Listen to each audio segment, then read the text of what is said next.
Então hoje nós vamos conversar sobre a importância do ácido fólico, né, nos procedimentos estéticos. Antes de mais nada, a necessidade de nós compreendermos que o ácido fólico ele é uma vitamina, ele é a vitamina B9, né? Então ele pode ser chamado de B9 ou de ácido fólico. Algumas pessoas se referem também a ele como folato, mas é a mesma coisa. E por ele ser uma vitamina, ele também exerce aí as suas prioridades no nosso corpo, ele tem aí as suas importâncias. E hoje eu queria que vocês compreendessem a importância do ácido fólico. Então, por que a gente tem que pensar no ácido fólico aí para os nossos procedimentos estéticos? Por que ele é importante para potencializar e para ajudar aí a gente a conseguir melhores resultados? Antes de mais nada, a gente precisa de compreender que o ácido fólico, ele é importante para que as células do nosso corpo, elas tenham o processo de divisão e de DNA. Então, todas as células do nosso corpo, todas, independente de qual célula nós estivermos conversando, para que a gente tenha aí uma diferenciação, uma modificação de DNA para preparar esse DNA para a mitose e ocorra a mitose da célula, nós precisamos de ter ácido fólico. Então, por isso que o ácido fólico, ele é conhecido também como a vitamina da juventude, né? Porque é ele que é responsável por fazer aí a reprodução, a divisão dessas células.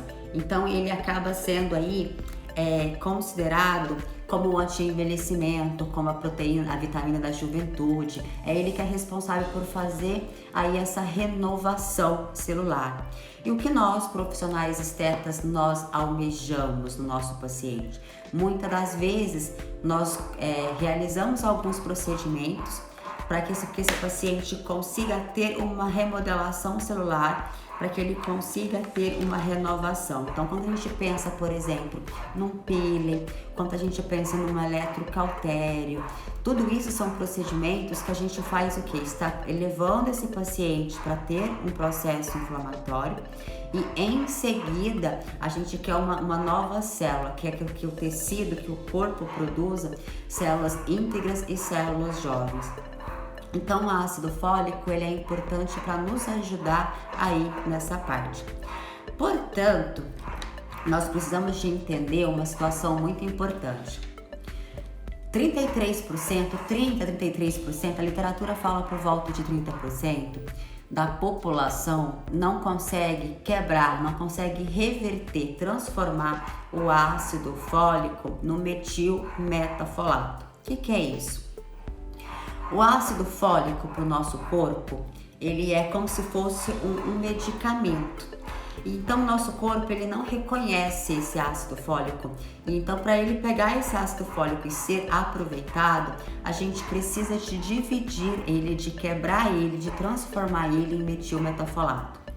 E para isso, nós temos uma enzima que ela é responsável de fazer esse papel, de fazer esse trabalho. Portanto, algumas pessoas, elas têm uma variação, um defeito nessa enzima e não conseguem converter, quebrar o ácido fólico e transformar ele em metilmetafolato. Quando o paciente não consegue fazer essa metilação do ácido fólico, o paciente não consegue aproveitar, usufruir do ácido fólico. Então, o paciente ele começa a ter excesso de ácido fólico na corrente sanguínea, excesso de ácido fólico no corpo, mas esse ácido fólico ele está inativado, ele não consegue ser aproveitado e usufruído pelo organismo. O organismo não consegue pegar ele para que ele exerça essas funções necessárias. E uma das formas da gente conseguir saber se o paciente está tendo ácido fólico de forma satisfatória ou não são através aí dos exames laboratoriais. Dentro desses exames, um deles é o exame genético, para a gente verificar se o paciente tem a mutação dessa enzima ou não. Portanto, esse exame genético, por se tratar de um exame genético, ele é mais caro e normalmente não é coberto pelos planos de saúde. Então, existem outros recursos que a gente pode usar para a gente verificar se o corpo desse paciente está produzindo, está tendo ácido fólico de uma forma satisfatória e se esse ácido fólico, se ele está conseguindo ser convertido, se ele está conseguindo ser metilado para que a gente possa aproveitar isso. E quando eu falo de metilação, há necessidade de abrir um parêntese e explicar um pouquinho melhor sobre a metilação. Metilação nada mais é do que algumas reações químicas que ocorrem no nosso corpo, onde algumas substâncias ganham um metil. E quando essas substâncias elas ganham esse metil, elas conseguem ser reconhecidas pelo nosso corpo de uma maneira mais fácil. Então, o nosso corpo, na questão de bioquímica do nosso corpo, existe um processo que é o ciclo da metilação. Várias substâncias passam por esse ciclo da metilação. Se o nosso corpo não consegue metilar de uma forma satisfatória, ele vai começando a acumular uma substância que chama homocisteína. Essa homocisteína, ela tem várias vias metabólicas. E quando ela não tem a proteína, a vitamina B9, a B6, a B12, principalmente a B9, porque hoje o foco da nossa aula é a B9. Quando nós temos uma deficiência dessa B9, esse ciclo da metilação ele fica deficiente. Então a homocisteína ela não consegue se converter de forma adequada e ela começa a se acumular no nosso corpo. Nós temos a metilação, que ela é importante para várias reações químicas. Para que essa metilação aconteça no nosso corpo, nós precisamos de ter vários ingredientes. Dentro dele, a vitamina B9. Quando o ciclo da metilação não acontece de uma forma satisfatória, então a gente começa a acumular homocisteína no corpo. Então vamos lá, nós temos a melatonina, que ela tá aqui em cima. Essa melatonina vai virar homocisteína, que tá mais ou menos aqui no meio assim. Aí essa homocisteína, ela se transforma novamente em melatonina. Só que para que isso aconteça, a gente precisa de ter essas vitaminas. Gente, não é melatonina, é metionina, tá? Eu tô tão preocupada aqui com o Ian que eu me desconcentrei, metionina. Então, para que aconteça esse ciclo todo, eu preciso de ter a B9. E qual que é a desvantagem quando eu não tenho ácido fólico? Se eu não tenho ácido fólico, eu começo a aumentar a homocisteína. E a homocisteína, quando ela está aumentada no sangue, ela faz com que a gente tenha o aumento da inflamação subclínica, a inflamação crônica, aquela inflamação silenciosa, tardia, e ela acaba sendo constante no nosso corpo, lenta e constante.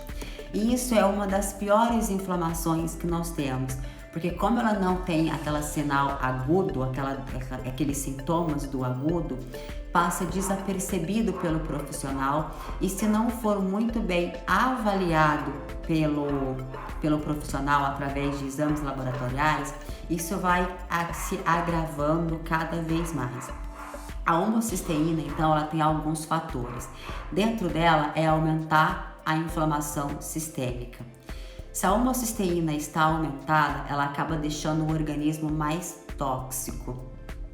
Outro fator, a homocisteína, ela deixa os vasos sanguíneos, independente se são artérias ou se são veias, mais frágeis. E quando elas ficam mais frágeis, o paciente começa a ter problemas de circulação também. Então isso vai agravando e vai virando um ciclo. O paciente que tem os vasos sanguíneos mais frágeis, ele tem uma tendência maior a ter uma doença cardiovascular. E isso vai aumentando a inflamação. Pacientes que têm inflamação, ele tem todas as disfunções de pele. É um paciente que ele tem uma tendência maior a ter uma doença autoimune, é um paciente que vai ter mancha, é um paciente que ele vai ter uma sensibilidade a ter uma hiperpigmentação inflamatória. Qualquer procedimento que você fizer nesse paciente que desenvolva, que precisa de levar esse paciente a ter uma inflamação, ele pode te responder com mancha. Então o ácido fólico, ele é muito importante para nós, porque como ele é o responsável em orientar as nossas células a fazer divisão, a multiplicação e divisão, ele precisa de estar nos níveis ideais. Portanto, o que vocês precisam de entender é o seguinte, que o ácido fólico, na forma de ácido fólico, o nosso corpo ele não consegue aproveitar. Ele precisa de pegar esse ácido fólico, entregar, colocar nele um grupo metil e ele tem que se transformar em metilfolato. Por isso que muda o nome. Ele deixou de ser ácido fólico e passou a ser metilfolato. O que isso significa? Que esse paciente conseguiu quebrar esse ácido fólico e transformar ele nesse grupo metil. Portanto, nós temos alguns pacientes, conforme eu já expliquei para vocês, que ele não tem essa enzima e não consegue colocar, dar para esse folato, esse grupo metil. Quando o paciente não consegue converter o folato em metilfolato, vai acumulando no nosso corpo o excesso do ácido fólico. E aí esse excesso do ácido fólico, ele se transforma em toxicidade, ele começa a ser maléfico para o nosso corpo. Então vocês precisam de compreender o seguinte, vocês vão ouvir ou vão ler aí na literatura as pessoas ou ao artigo comentar o seguinte, excesso de ácido fólico no corpo pode ser maléfico. Sim, é verdade. Pode ser maléfico para aqueles pacientes que não têm a capacidade de converter o ácido fólico em metilfolato. Se ele não consegue fazer essa conversão, o organismo vai acumulando o ácido fólico, aí isso começa sim a ser tóxico. E aí essa toxicidade pode piorar os procedimentos estéticos, porque aí aumenta os radicais livres, aumenta a inflamação, e aí o paciente, quando ele vai tendo excesso de ácido fólico, mas não é um ácido fólico que a gente consegue aproveitar, o nosso organismo ele perde a capacidade de produzir novas células, de rejuvenescer, de fazer mitose. Então isso é ruim pra gente, isso retarda os nossos procedimentos estéticos. Então nós precisamos de saber avaliar se esse paciente tem ácido fólico e se esse ácido fólico está sendo convertido ou não. E isso a gente consegue através dos exames laboratoriais, tá? Agora vamos pensar na outra linha de raciocínio. Vamos pensar que o paciente tem a sua enzima satisfatória e que todo o ácido fólico que esse paciente faz uso, esse ácido fólico está sendo convertido em metilmetafolato. Então, quer dizer, está transformando esse ácido fólico num ácido fólico que a gente consegue aproveitar. Então, isso é ótimo pra gente. Isso é a juventude. Todas as vezes que a gente quer proporcionar para um paciente um rejuvenescimento, nós temos que oferecer condições para que ele possam produzir células boas e células saudáveis. Vamos imaginar que a gente tem, por exemplo, uma célula que ela tem a capacidade de sofrer mitose. Só que assim, se nós temos um xerox íntegro, é uma analogia, tá? Um xerox íntegro, um xerox muito bem, uma cópia muito bem feita, a mitose, né, as reproduções desse xerox serão boas reproduções, então serão ótimas células. Se eu tenho uma célula que ela já está mais envelhecida, se ela já está mais preguiçosa, é uma célula mais lenta e está talvez começando ali ter um probleminha de defeito naquela célula, e eu tiro um xerox dessas células, as linhagens seguintes dessa célula serão células com pequenos problemas ou muitos problemas de acordo com a intensidade da primeira. Então, o que acontece? Se eu tenho uma deficiência de ácido fólico no meu corpo, isso vai fazer com que o meu organismo ele perca a capacidade de mitose e a capacidade de fazer com que o DNA daquela célula fique íntegro. O que eu quero dizer com isso? Se nós queremos proporcionar para o nosso paciente rejuvenescimento e que para que o paciente se rejuvenesça, eu preciso de proporcionar novas células, eu preciso que o meu paciente tenha um ácido fólico nos níveis ideais e eu preciso também que esse ácido fólico seja convertido em metilfolato. Porque senão, por mais que eu dou o estímulo para o meu paciente se rejuvenescer, se a célula mãe, se a matriz ali, se o meu xerox não é um xerox íntegro, não é um xerox bom, a minha linhagem não vai ser legal. Então, consequentemente, todas as outras células que eu começar a produzir através daquela célulazinha meio estragada, meio que envelhecida, ela já vai ser uma célula jovem, mais lenta e envelhecida. Então, o que eu quero dizer com isso? Que o estímulo estético que você vai proporcionar para o seu paciente, se ele tiver uma célula lenta, uma célula preguiçosa, ele vai talvez até responder a uma nova formação de colágeno, a uma nova fibra de elastina, mas a durabilidade disso vai ser menor. Por quê? Porque os xerox que você pegou ali daquela analogia que eu falei para vocês, esses xerox não foi partido do princípio de uma célula boa, de uma célula íntegra.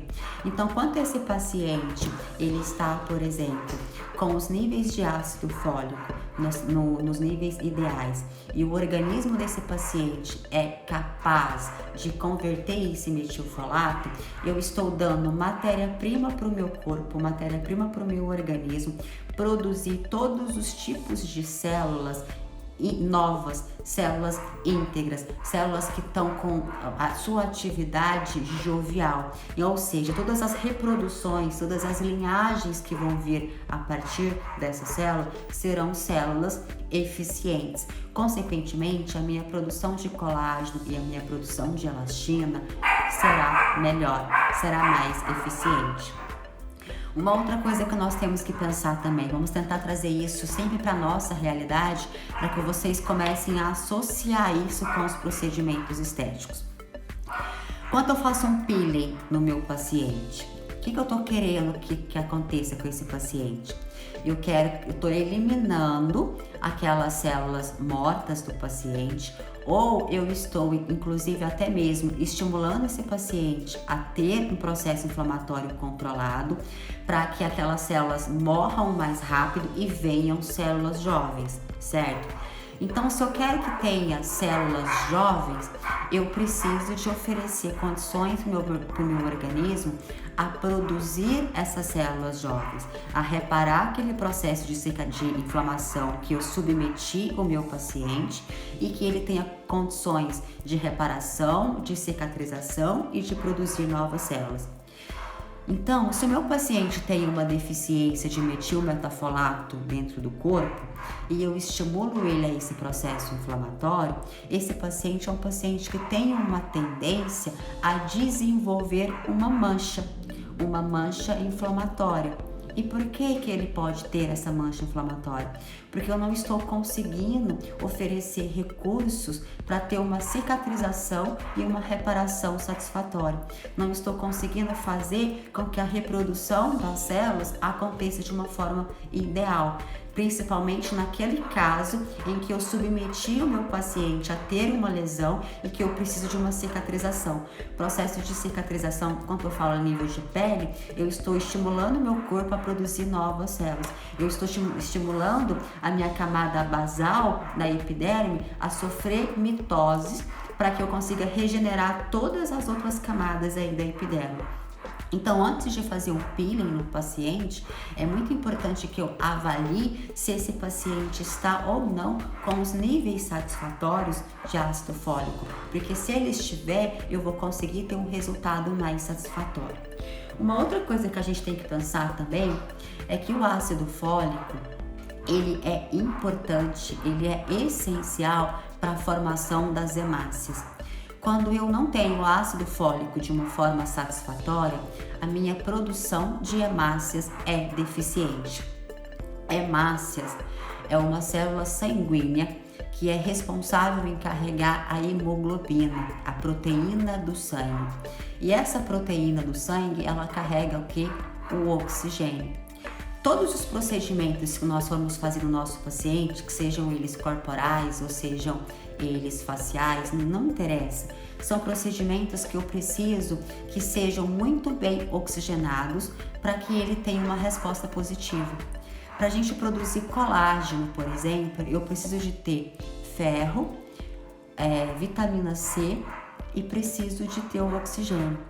Se um desses nutrientes estiver faltando, eu não vou conseguir oxigenar o meu corpo de uma forma satisfatória.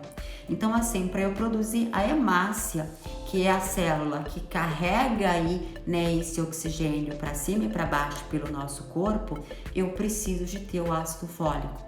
Então, nós precisamos de ter esse entendimento aí da fisiologia do corpo, e eu tento explicar isso de uma maneira muito simples para que fique fácil o entendimento, para que vocês comecem a juntar as peças e aí formando aí o quebra-cabeça dos pacientes de vocês.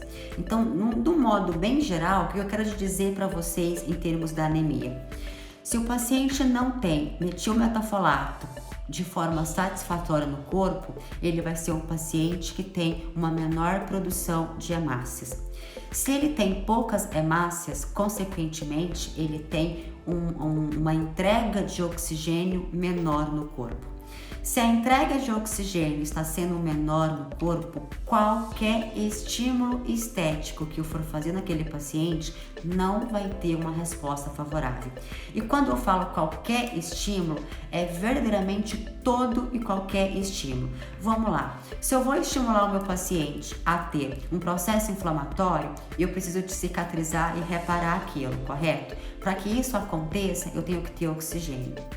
Se eu vou fazer um tratamento de gordura localizada no meu paciente, eu vou fazer o quê? Eu vou aplicar ali enzimas, ou eu vou usar um aparelho para que tenha aí uma apoptose, ou para que tenha uma hidrólise, uma lipólise, ou que tenha uma necrose, enfim, eu vou causar ali naquela célula uma reação naquela célula.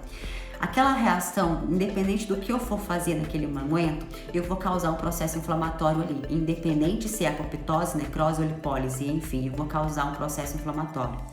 Aquele processo inflamatório, para ser resolvido, para ser reparado, para ser cicatrizado, eu preciso de ter oxigênio. Então, se eu não tenho ácido fólico, eu não tenho oxigênio no tecido de uma forma satisfatória.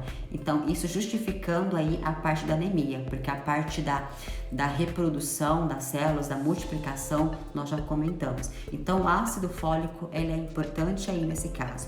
Então, onde que a gente pode errar? Se eu não avalio o meu paciente fisiologicamente, se eu não olho como que estão os nutrientes essenciais básicos, gente, eu tô falando da matéria-prima mais grosseira possível, a mais essencial que nós precisamos para ter as respostas mais básicas possíveis, tá? Não tô nem entrando muito a fundo em bioquímica e nem naqueles minerais essenciais que a gente nem sabe. Eu tô falando do mais grosseiro. Então, se eu não fico sabendo se meu paciente tem essa matéria-prima essencial, eu vou fazer um procedimento estético nesse paciente e o paciente pode ter uma queimadura, ele pode ter uma mancha, ele pode vir a ter um machucado, eu posso desenvolver uma flacidez. Quer dizer, eu quis proporcionar um rejuvenescimento e eu posso ter como resposta uma flacidez, ou seja, eu posso potencializar o envelhecimento ao invés do rejuvenescimento. E isso são coisas que às vezes você não espera do seu resultado, porque ninguém faz um procedimento estético com foco de envelhecer esse paciente. Muito pelo contrário, a nossa intenção é proporcionar rejuvenescimento. Portanto, se você não estiver amparada aí dos exames laboratoriais, você pode piorar o caso do seu paciente. E aí, você tem que entender, é o seu dever, é o nosso dever como profissionais estetas, nós entendermos onde que está o erro, por que que aconteceu aquilo, para que a gente consiga corrigir. Porque senão nós vamos fazer um procedimento em cima de outro procedimento, tipo assim, esse não deu certo, eu vou fazer outro, nossa, eu vou fazer aquilo, e aí vai virando uma bagunça no metabolismo do paciente, uma desorganização ali na pele do paciente, e a coisa pode até agravando, pode até piorando. Então, quando a gente entende quais são pelo menos os exames básicos necessários para que a gente consiga fazer o mínimo para o paciente, o mínimo de qualidade dos procedimentos estéticos. Isso é importante para a gente como profissional e os nossos resultados serão melhores, tá? Então, até o momento, eu já conversei sobre 2 motivos do ácido fólico, que é a reprodução e mitose celular e DNA das células, e sobre a anemia. Outra coisa também é em relação à depressão. A depressão, para nós profissionais estetas, interfere um pouco pelo seguinte: o paciente que é um paciente deprimido, a mente desse paciente, ela não está muito íntegra, é uma mente que está muito confusa, que está muito conturbada, que está muito debilitada.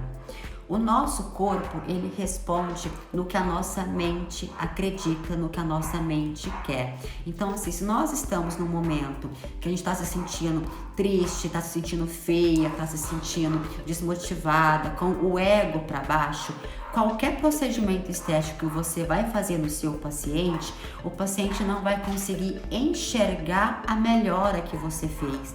Por quê? Porque ele tá tão deprimido, ele tá tão triste e o foco dele tá tanto naquela depressão dele que ele não tem olhos para o universo, para a alegria, para a leveza, para as maravilhas. Então você pode sim proporcionar um resultado estético bom, que você consegue ver que está melhor, você consegue provar para ele, inclusive até a níveis de fotografia, que aquele resultado está melhor, mas o paciente não consegue enxergar que aquilo tá bom. Enquanto ele não consegue enxergar que aquilo está bom, é frustrante pra gente, porque a gente dedicou o nosso tempo, dedicou o nosso conhecimento, dedicou o nosso melhor e o paciente não reconhece que aquilo tá bacana. Então, muitas das vezes, pode ser por causa de deficiência de alguns minerais. No caso da aula de hoje, o ácido fólico. Quando nós não temos ácido fólico de uma forma satisfatória, e vale ressaltar, quando eu converso sobre ácido fólico, eu já estou pensando no metilmetafolato. Eu já estou pensando no organismo que foi capaz de converter esse ácido fólico no metilmetafolato, tá? Então, todas as vezes é isso. Então, assim, esse paciente, ele pode estar depressivo. Eu não sei se vocês já tiveram a experiência de pegar um paciente depressivo na clínica de vocês, um paciente aí com ansiedade e tal. É muito difícil, parece que tudo que você faz para esse paciente nunca tá bom, ele nunca tá satisfeito, ele sempre acha defeito em tudo e ele sempre quer muito mais do que o que você se propôs a oferecer. Então, o metilmetafolato, ele consegue também ajudar a suavizar, a amenizar aí essas crises, essas depressões do paciente. Claro, gente, que a depressão, ela tem X fatores, elas têm X causa, e eu não estou querendo que vocês curem depressão das outras pessoas com metilmetafolato. Não é isso. Eu quero apenas que vocês compreendam que essa é uma vitamina tão importante para nós e que ela, dentro da estética, ela interfere em várias vias. E eu preciso de comentar com vocês sobre essas diferentes vias para que vocês entendam e compreendam isso melhor como profissionais, tá? E aí, por último, aí das importâncias da vitamina B9, né, que eu só estou pontuando, é que a B9, junto com a B6 e junto com a B12, ela é importante para que o ciclo da metilação se conclua de uma forma satisfatória. Então, quando eu tenho a formação da homocisteína, eu tenho a formação, é preciso formar a homocisteína, é obrigatório, eu preciso que isso aconteça. Mas eu preciso de pegar essa homocisteína e levar ela novamente para formar aí a metionina. Então, assim, pensa que nesse círculo eu tenho metionina, a metionina produz homocisteína e a homocisteína volta para a metionina. Se eu não tenho a vitamina B9, eu não consigo fazer com que esse ciclo ele se complete. E aí a homocisteína acumulando no nosso corpo, ela é maléfica, conforme nós já conversamos aí outras vezes. Então é importante ter aí essa metionina de uma forma satisfatória. É muito falado, é muito já sabido que as mulheres que pretendem engravidar e ou as mulheres que já estão grávidas, que elas precisam de ser suplementadas com ácido fólico. Na verdade, elas precisam de ser suplementadas já diretamente com o metilmetafolato. E quando eu vou suplementar os meus pacientes, eu já vou direto no metil, eu não suplemento da B9, eu suplemento de metil. Então, assim, dentro da área da saúde, a vitamina B9 para as mulheres grávidas são muito importantes, porque a mulher que tem deficiência de vitamina B9, o feto, ele tem uma chance muito maior de desenvolver patologias a níveis de DNA, a níveis de mitose. São pacientes que podem ter a fenda palatina aberta. Para quem é dentista, entende muito bem aí essa questão da fenda palatina, mas para quem não essa fenda palatina aberta é assim, aqui na boca, o que a gente chama de céu da boca popularmente, nós temos um osso, que é o palato. E é esse osso que teoricamente separa aí o alimento para ele não ir para o nariz, essas coisas e tal. Quando o paciente tem um defeito no palato, um defeito aí no céu da boca, ele pode ter isso aberto. Então ele tem uma comunicação da boca com o nariz, e isso chama de fenda palatina. E isso é muito comum em em mulheres grávidas que têm deficiência de vitamina B9, tá? Que estão com deficiência aí de folato. Então, por isso que é obrigatório as pessoas que pretendem engravidar e as pessoas que já estão grávidas durante a gestação fazer uso dessa vitamina. Portanto, quando vocês forem suplementar o paciente de vocês, quando vocês fizerem os exames e vocês verificarem que o paciente está com deficiência aí de vitamina B9 e que vocês forem suplementar, e vocês poderão sim suplementar, porque isso se trata de suplemento a nível de ortomolecular, então não é um medicamento, então vocês podem suplementar. E nós, profissionais estetas, quando nós tivermos o domínio da suplementação, nós vamos conseguir ter os nossos resultados também melhores. Mas aqui eu quero concluir. Quando vocês forem suplementar o paciente de vocês, não suplemente com ácido fólico, porque 30% da população não consegue converter o ácido fólico em metilmetafolato. Portanto, para que você garanta que o seu paciente não faça parte desses 30%, já entrega para ele o suplemento já em forma metilada. Porque aí, se o paciente consegue converter ou ele não consegue converter, não vai ser problema para o seu suplemento. Então, sempre que vocês forem suplementar, suplemente em forma de metilmetafolato. E o ideal é que você suplemente isso via lingual, sublingual, tá? Porque a sublingual, o paciente vai ter uma absorção melhor, um efeito melhor. Então, quando você for prescrever o metilmetafolato sublingual, você pode inclusive usar uma concentração menor dessa vitamina, porque a absorção vai ser tão boa que você pode usar uma concentração menor. Quando você for suplementar em forma de ácido fólico, aí você precisa de usar uma concentração maior, porque ele vai ser absorvido ali no estômago e ele vai se perdendo ali no meio do caminho. Então aí a concentração tem que ser um pouco maior, tá? Enfim, pessoal, a minha dica de hoje, a minha sugestão de hoje é essa, para que vocês solicitem os exames laboratoriais, que vocês analisam sistematicamente não, né? O metabolismo do paciente de vocês, as funções metabólicas do paciente de vocês, para que vocês consigam ter resultados melhores, para que vocês consigam evitar iatrogenias, para que vocês não causem um efeito indesejado no procedimento que vocês querem, para que não corra o risco de vocês provocar uma ruga onde não tinha, uma flacidez onde que não tinha, tá? Os exames laboratoriais, gente, ainda é pouco discutido dentro da estética, é pouco comentado, é pouco conhecido, mas eu tenho trabalhado de uma forma insistente para que vocês compreendam a importância aí dos exames laboratoriais, para que vocês comecem a usufruir desse recurso.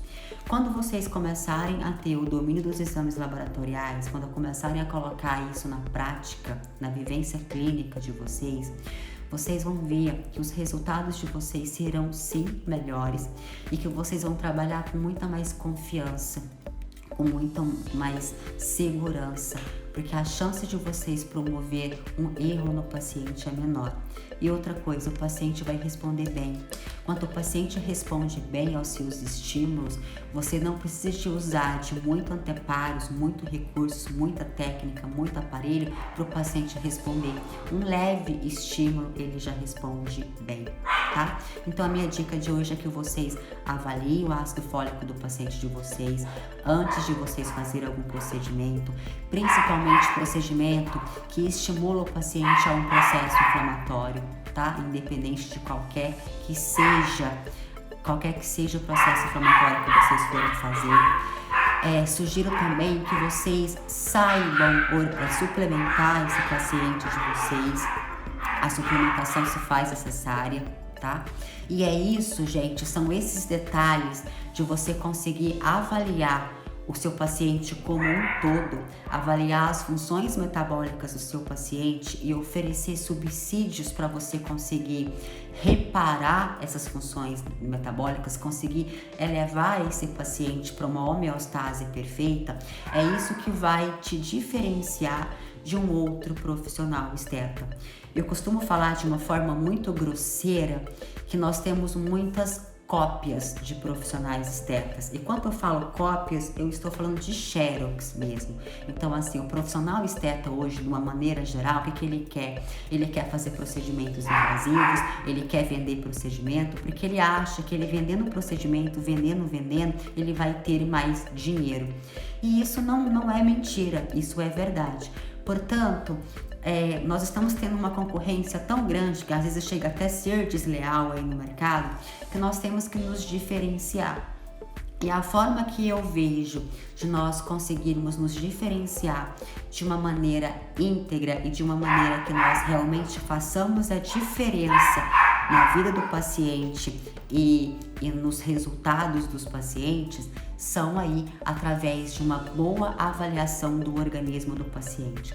E quando você consegue avaliar isso só é possível ser feito através dos exames laboratoriais, que você consegue reconhecer sinais que aquele corpo, que aquele metabolismo já está dando de deficiência, você vai poder usufruir da ortomolecular para reparar isso. Aí você vai conseguir equilibrar esse corpo. Equilibrando esse corpo, a durabilidade do tratamento vai ser melhor. Então você vai ser mais assertivo. Então isso são condições, são recursos que já existem e que quanto antes nós profissionais estetas usufruirmos disso, melhor será até para a gente conseguir nos diferenciar dos demais, conseguir oferecer um tratamento mais completo, um tratamento mais planejado e um tratamento mais eficaz. Isso vai fazer com que vocês gastem menos dinheiro no tratamento do paciente.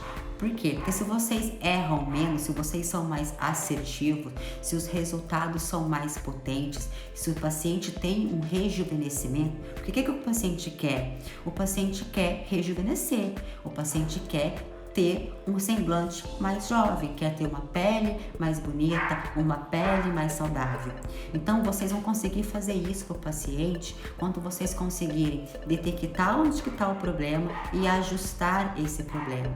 Então, consequentemente, vocês vão gastar menos dinheiro, porque você vai ser mais assertivo, você vai reparar aquele organismo, aliás, você vai descobrir onde está o problema, você vai arrumar o problema e aí você vai fazer o seu procedimento estético e o paciente vai responder de uma forma satisfatória. E isso você não gastou muito recurso. Agora pensa o inverso.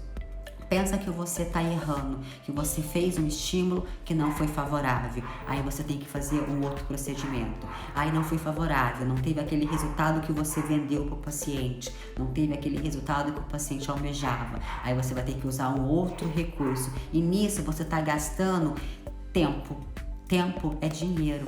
Para nós que trabalhamos com estética, que nós trabalhamos com vender procedimentos, com executar procedimento, quanto mais rápido e mais assertivos nós formos, mais tempo sobra na nossa agenda para fazer desse tempo que for necessário para nós e também a gente consegue ter aí a otimização de lucros. Então isso é importante, tá? Então, gente, eu levanto sim a bandeira aí dos exames laboratoriais, uma porque eu sou biomédica e outra também porque eu também sou dentista, então eu tenho o meu foco como levar a beleza para os meus pacientes, mas levar a beleza de uma forma integral, levar a qualidade de vida, proporcionar o rejuvenescimento longo e duradouro, tá? E é isso, gente, que vai nos diferenciar dos demais profissionais, porque se máquinas de Xerox que faz as mesmas coisas que todo mundo faz, já tem um monte no mercado.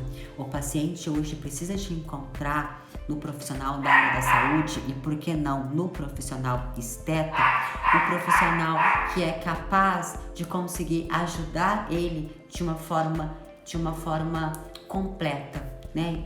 Eu falo de dentro para fora, de restabelecer aí a saúde desse paciente, potencializando os resultados estéticos. Então a minha dica de hoje é para vocês ficarem atentos ao ácido úrico. Ai, não, gente. Ácido úrico foi a minha live da aula passada. Ao ácido fólico, tá? A vitamina B9. Metilmetafolato. Isso é muito importante pra gente. E é conhecido, gente, como a vitamina do rejuvenescimento. E não é à toa que ela tem esse nome, tá? Então, se ela realmente é conhecida como a proteína, a vitamina do rejuvenescimento, é porque ela é capaz, sim, de nos rejuvenescer. E só a nível de curiosidade, falando aí também do ácido fólico, alguns estudos estão começando a associar o ácido fólico com o cabelo branco. O que acontece? Isso ainda tá incógnita. Pelos artigos que eu tive lendo, eu não consegui destrinchar todo o metabolismo que isso acontece. Mas o ácido fólico, ele é responsável também em nos ajudar a transportar a melatonina, que é o pigmento aí produzido pela pele, né? O nosso cabelo tem melatonina, esses pigmentos e tal. Então, quando nós temos uma deficiência de vitamina B9, nós temos uma deficiência no transporte dessa melatonina. Então, como o transporte está deficiente, o paciente geralmente ele começa a ter mais manchas no rosto e mais cabelo branco. Quando a gente recupera os níveis da vitamina B9, a gente faz com que o transporte da melatonina por todo o corpo fica mais favorável. Então, consequentemente, nós vamos ter menos cabelo branco, porque nós vamos devolver o pigmento, devolver a coloração para o fio de cabelo, e nós vamos manchar menos a pele, porque a melatonina vai ser transportada para onde que ela precisa de ficar. Então, tem alguns estudos que já estão associando ao paciente melanina. Melatonina é o hormônio, isso? Perfeito, Isaac. Obrigada, exatamente. Então, o que acontece?